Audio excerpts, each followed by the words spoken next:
कम कोई से हो गनी कोरिया हम तो नहीं हो रे में रहिए सवरिया। अच्छा रुसा न करे जा हमर फाटे छोटी छोटी बात पर तू लगा दारू डाटे। धनी हो सब धन तोहरे नु बाटे भाभी हो सब धन तोहरे नु बाटे। धनी हो सब धन तोहरे नु बाटे भाभी हो सब धन तोहरे नु बाटे। भगवती ना लो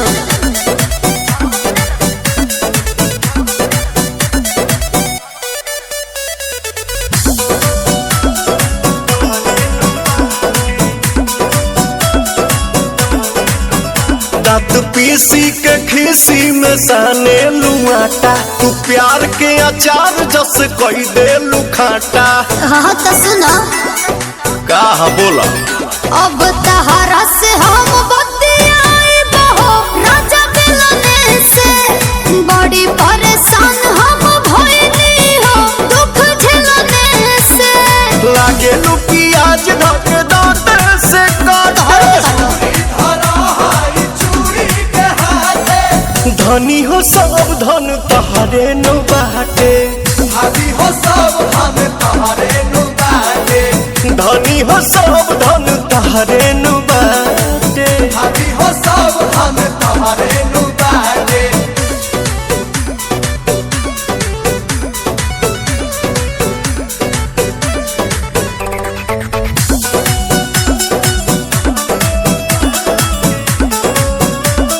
आई का हो चुपचाप खा। तू तो दाली में डाली के देता रुचीनी न गुस्सा में घूसा त न मौलिकीनी।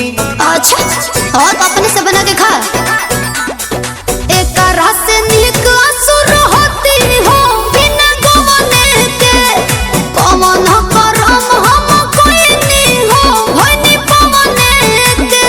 हाँ तो हमारा सुन तो बोलिए तो भइल बाबी आह न ले आईनी बलाते बहुत गहरी रही बारिया तबो ये धन धन तोहरे नु बाटे। भाभी हो सब धन तोहरे नु बाटे। धनी हो सब धन तोहरे नु बाटे। भाभी